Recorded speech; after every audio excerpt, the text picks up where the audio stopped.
Come in. May I come in, ma'am? May I come in? Come in. Good afternoon, sir. Good afternoon, sir. Good afternoon, ma'am. Sit May I down. sit? You are Yasrath Sekha. Yes, sir. Achha, please tell something. Introduce yourself. My name is Yashar Shekhar. I was born in Lucknow and I have completed my class 12 from La Martiniere College, Lucknow. And from then I completed my graduation in economics honors from St. Stephen's College in 2018. And since then I've been preparing for UPSC. This is your first attempt? It's the third attempt. Third attempt. Achha, in other attempts you went up to what level?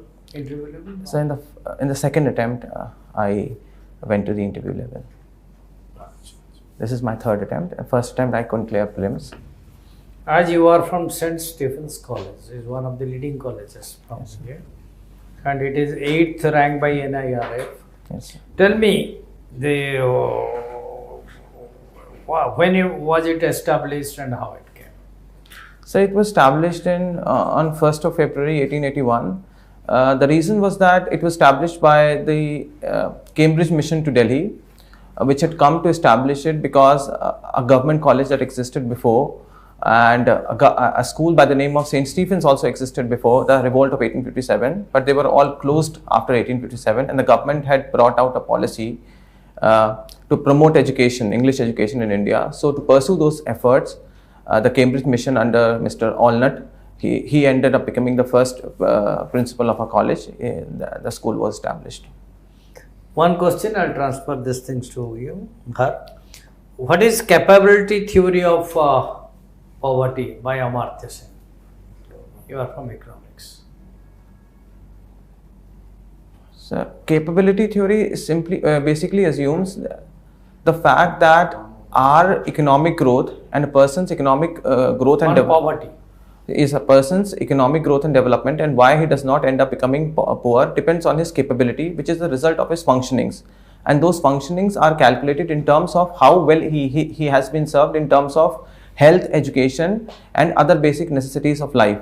So basically, if one of this functioning, let's say in terms of not having access to proper education, does not function well, he ends up becoming incapable to work himself out of poverty.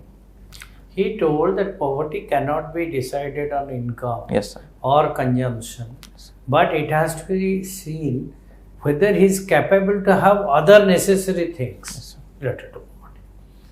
Please. So, Yashar, Yes, ma'am. I pronounce it correctly, right? It's Yes. Yashar. So, you are an economics graduate. Yes, sir. Do you know what is Pareto efficiency?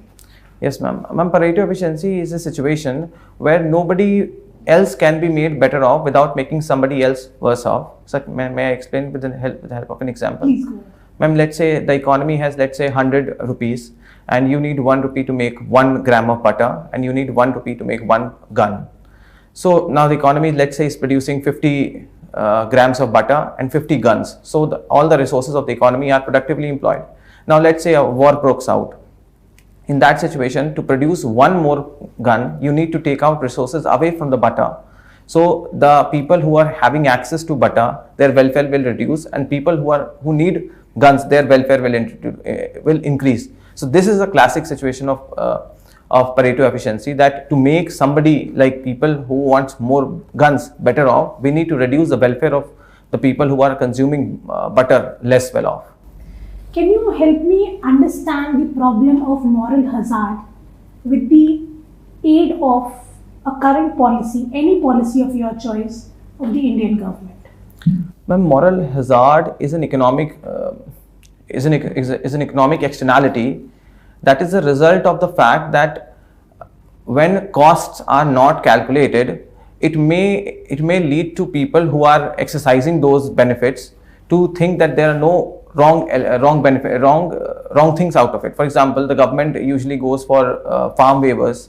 Now this incentivizes even farmers who has the capacity to repay loans to not repay loans, to find ignorance about the fact that the government has brought out a farm loan waiver policy. So this is a moral hazard. That's why from the next time, even the banks who want to give loan to the reasonable farmers, they would shy away from giving away loans because they think that they will not return. And even the farmers who are capable of returning loans, they will not want to return the loans because they will think that they can get away with it. One of the primary reasons of the subprime crisis could be attributed to the failure of the efficient market theory. Having said that, I would want your thoughts on how can information asymmetry cause problem in terms of stock trading in the Indian market. Ma'am, information asymmetry is a scenario where all the market players do not have access to the same information or equally to the same information. So let's say if I were a broker, and if I were in some cahoots with somebody who is running, let's say, National Stock Exchange, and they were to give me some information about some stock or some classified information about a company, and I were to buy that company because that news was to be released tomorrow, then suddenly the price of the stock, I would purchase the stock price today at a cheap rate, and tomorrow when that news is released, let's say the company is seeing investment by Apple or the company is seeing investment by Google, its market price will go up, and then I will be able to sell those stocks at a higher price, making a benefit. And this is the same thing that happened with the co-location case of National Stock Exchange, where Chitra Subramaniam and some of our staff were involved in reducing access by 0.01% or 0.02 second of information to all the market players. Some were benefited and some were not. Can you connect this with efficient market theory? What does efficient market theory say? Ma'am, I would not be able to do that. Okay. Want to know from you, what is the current policy with respect to the inflation targeting regime in India, and how does it work? Ma'am, there has been a lot of discussion over what the role of RBI should be. Eventually, in 2016, the government and the RBI came to an agreement that the role of the RBI should be primarily to regulate inflation with the objective of growth also. So now RBI has set a target of 4 plus minus 2% of inflation targeting, and for that purpose, they have to take steps that inflation does not go beyond that. If inflation go beyond the target, let's say it goes less than 2% or it goes above 6% for 3 consecutive quarters, then the RBI can be held responsible and they will have to report to the government, and the immediate steps may follow. So basically the purpose is to rein in inflation, because we saw double-digit inflation in early 2010 and 11. So that brought about a consciousness in the government, and this was also legislated also. So this has become the primary responsibility of RBI. My last question to you, what do you understand by monetization of deficit? Ma'am, monetization of deficit means printing money. Basically, monetization of deficit can be done through 2 ways. It can be direct monetization, it can be indirect monetization. Direct monetization is the printing of money by the RBI to supply the funds to the government to bridge the deficit that has been created because of discrepancies between expenditure and the earnings. Indirect deficit is what usually happens when the government issues treasury bills or long-term government dated securities. It is a problem that direct monetization of debt has often led to runaway inflation. We have seen this in case of many countries, like in the early 1990s, after the liberalization, we saw a brief period of high inflation, which was primarily attributed to the fact that the RBI was directly monetizing the government debt. Now this has been stopped by the FRBM Act. However, there have been calls recently that it should be reinstated because the pandemic has dented the government's revenue sources and the expenditure has increased. Thank you. Sir. Mr. Yashwant. Yes, sir. Okay, Mr. Shah. What do you know about Chandrayaan 3? So Chandrayaan 3 is a proposed project of Indian Space Research Organization to go and explore moon, given that Chandrayaan 2 could not land on it successfully. Okay. PM 2.5. What is this PM 2.5? So they are very small micro 2.5 small PM stands for particulate matter. Particulate matter. So 2.5. What is the unit? 2.5 Micron. Micron or micrometer. Micron. Yeah. So what is the present level of PM 2.5, or we can say annual average in Delhi and we can say NCR? Approximate idea? Sir, I don't know. the exact. Anyway, what could be the unit of that? In, This is the unit of the size of the particle, as you have just mentioned. That is micron or Yes, sir. micrometer. You have mentioned. yes, sir. What would be the unit of that Sir, I don't know, sir. if we measure particulate matters? Anyway, that will be MCM, microgram per cubic meter. Anyway, no problem. Now, related with economics, Yes, sir. you have studied economics from Delhi University, St. Stephen's. So, what is the logo of University of Delhi, by the way? It's an elephant. Elephant. And what is written in Sanskrit? Sir, I've read it. I can't. Nishtadhrit Satyam. Yes, yes, sir. I've read Anyway, it. so you might be very well aware of PNB fraud. PNB, Punjab PNB fraud, Punjab National Bank fraud. Are you aware of? Yes, sir. Okay. So, what was the major reasons that this fraud occurred? I believe that this fraud was the one where fake letters of receipts were issued by Yeah. Nirav Modi. One, and what else? So this is Another one was misuse of SWIFT. So, what is that SWIFT? Is that an acronym? And if yes, then it stands for sir, misuse of I cannot. SWIFT, SWIFT. It is an acronym. Anyway, Yes. it is an acronym. It stands for Society for Worldwide Interbank Financial Telecommunication. telecommunication. That's right. So, this is the full name of SWIFT. Okay. So, misuse of SWIFT was there. And in addition to that, ICAI did not exercise its powers. What is this ICAI, by the way? So I think Institute of Chartered Accountant of India. That's right. So, it did not exercise its function properly. It did not bring it to the notice of the government that what is happening. Keeping this in view, Yes. number one, an act was enacted. What was the name of the act?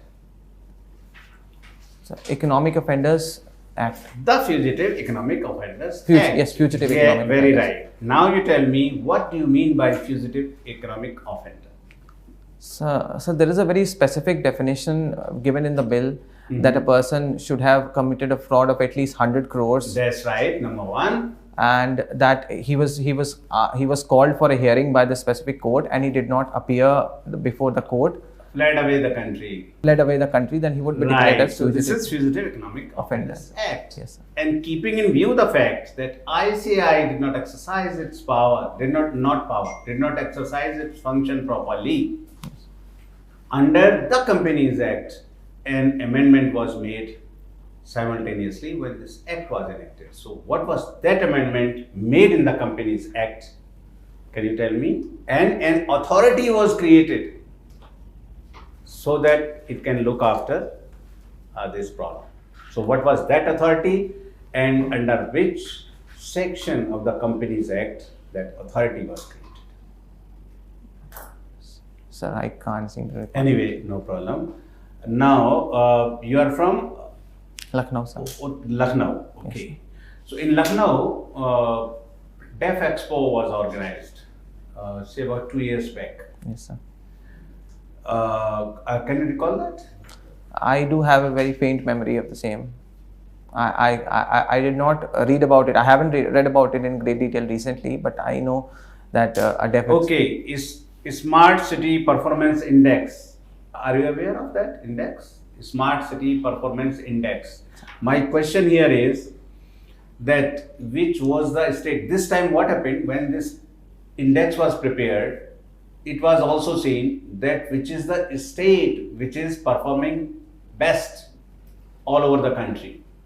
Individual cities, number one, as it was being done earlier. And last time it was also decided that a state should also be identified that this is at number one, this is at number two, this is at number three. So, which was the state which was placed at number one? So I think that I read about it. I'm not exactly sure about it, but I think if I were to guess the state, I think it would be Uttar Pradesh. It is Uttar Pradesh only. Yes, sir, because I think I had some. Placed at first as far as state as a whole is concerned. Yes, I had a faint memory about it. Okay, can you name famous economists from our country? Sir, Amartya Sen, Amartya Sen, Vivek- Dr. Amartya Sen, Dr. Amartya Sen. Amartya Sen. Vivek Dev Roy. So he is Nobel laureate also, Yes, eh? sir. Dr. Amartya Sen. So what was his? I mean, what for he was awarded Nobel Prize? So he was awarded his Nobel Prize for his theory on famine, if I'm not wrong, on a theory on famine that he wrote, that famine was not the result of absence of food prices in India, rather it was the result of the British policies in India. Okay, there is a state in southern India in which an advisory council or committee, economic advisory council, has been constituted. Which is that state? So Tamil Nadu. Tamil Nadu. And this is headed by one of the Nobel laureates, by a Nobel laureate. What is the name of the Nobel laureate by whom it is headed? So Wife of Mr. Abhijit Banerjee. Esther Duflo. So I was his wife who shared Nobel Prize with Yes. him, and who was the third person who shared Nobel Prize with Abhijit Banerjee. So There were three persons. I can't think. Okay, thank you. You are an economics student from St. Stephen's College. So before we go on to economics, can you tell me about the minority status of the St. Stephen's College? So, my St. Stephen's College is a minority government funded college under Article 29 and Article 30 of the Constitution of India. As a result of which, it has a body which is responsible for appointing the principal. The principal can be majorly from the Christian community, and there are around 400 seats that are available every year for the undergraduate students, and they have been given the right to reserve at least 50% for the minorities, especially for the Christians. So, for example, let's say in my batch of economics, there were around 55 students. Around 27, 28 were reserved for the Christian minorities, whether they come from CNI or they come from PWD CNI. There was different categories. Then, amongst the other seats, the reservation policies apply. So, in that context. Okay, so recently, a few years ago, there was a controversy related to the minority status of Aligarh Muslim University. Do you think it is in the spirit of the Constitution that universities and colleges of higher education should be given the minority status? So personally, I don't think so that any school or college should be given any minority or majority status. I think these are very prestigious universities and they can survive even without that status also. So whether it is Hindu Banaras Hindu University, or whether it is Aligarh Muslim Universities, or whether it is St. Stephen's College, now these are all very prestigious colleges and universities which can either raise funding or which have enough clout within themselves that they can survive even without the minority status. Okay, so now coming to the economics part, you mentioned FRBM Act. Yes. Can you mention some of the mandatory statements which have to be made by the government under FRBM Act? So the first one is a medium-term fiscal policy statement. The second one will have to be macroeconomic framework statement. The third one has to be, I'm not able to recall, but I think it is expenditure statement. It's fine, doesn't matter. Can you define fiscal deficit for me? So fiscal deficit is a difference between the expenditure of the government and the revenues which are generated from non-borrowed sources. So basically it indicates the borrowing potential, or what does the government plan on borrowing next year. Okay. Suppose I say that Ukrainian crisis has been a blessing in disguise for India economically. Yes, sir. Can you tell me the pros and cons of this statement? So in terms of why it can be considered a blessing in disguise is the fact that our wheat export is supposed to be rising. They were 1.5 million tons last year. They've risen to around 6 million tons recently, and they are expected to rise to 10 million tons. So in that context, also the gap that has been created in various electronics exports can be bridged by us. Recently, we crossed 400 billion target of exports, and the major component was engineering goods, and crisis helped us. So negatively, if I were to look at the issue, I think the oil crisis is going to dent our GDP growth by 1%, as Raghuram Rajan has said. So secondly, I think that the price pressures will not only be felt by the people who buy oil, but since oil is used as a component in all the production processes, then this may lead to entrenching of inflation, and RBI may have to let go of its accommodative stance, and which will hurt growth eventually. So can we say that this oil-related strain on the economy is a supply-side shock? Yes, it is a supply side shock. So what will be the response of the inflation targeting regime in case the inflation reaches 6% due to this kind of supply-side shock? So a supply side shock will feed into a demand side shock in terms of, let's say, somebody who has a consumption expenditure, very less consumption expenditure. Now he will have to pay more for oil. He will have to pay more for other communities. So his demand will also decrease. So it will also have a demand effect. But since RBI does not, since the government only has limited options to curb supply side inflations, the only option that is available to RBI under the inflation targeting framework would be to cut interest rates, because if the inflation rate crosses 6%, then interest rates will have to be increased, and that will reduce consumption spending power of the people, and that will pull a demand side effect on the inflation front, and this will pull down prices. Okay. So yes. So how do you measure poverty and unemployment in India? First poverty, then unemployment. So poverty is measured using headcount ratio under different committees who have given the recommendations, Tendulkar committee, and I think recently RBI also brought out a multi-dimensional poverty report, according to which around 37% of population is multi-dimensionally poor. Also, we use the World Bank The RBI? Niti Ayog's multi-dimensional poverty report. Unemployment is usually measured using periodic labor force data, and there are also private sectors like Center for Monitoring Indian Economy, which recently bring out data on unemployment. There was a lot of controversy regarding the veracity of the figures given by different surveys regarding unemployment. What is your stand on that? So I think that if I were to give an example of my state, let's say Uttar Pradesh, it is supposed to have the lowest unemployment rate in India of about 2.4%. But we'll also have to look at the fact that a lot of people who are actually searching for employment, they've actually held back. They have not officially qualified themselves as looking for jobs. So they're not counted in the unemployment figures. So when such surveys say that unemployment rate is 2.4%, we have to be a little circumspect that it is not actually 2.4%. It's just that a lot of people are not actually looking for the job because they have become so confident that they will not find one. So there might be but then there are certain surveys who extrapolate this figure of unemployment to, let's say, 10 to 15%. That is also wrong. I think employment rate, if in UP, as per my estimate, should be around 5 to 6% and not 2.4%. Okay. My final question. What are randomized control trials? So randomized control trials is an experiment-based trials in which two groups are created. One to which an actual medicine, let's say, if it is conducted for medicine, an actual medicine is provided. For the other group, a placebo is provided. But the participants of these groups are selected in a very random manner, and they're not told whether they're receiving placebo or they're receiving the actual medicine, or they're receiving income for, let's say, for basic income transfer. And then the results are calculated to come to a conclusion about that whether the medicine is working or not.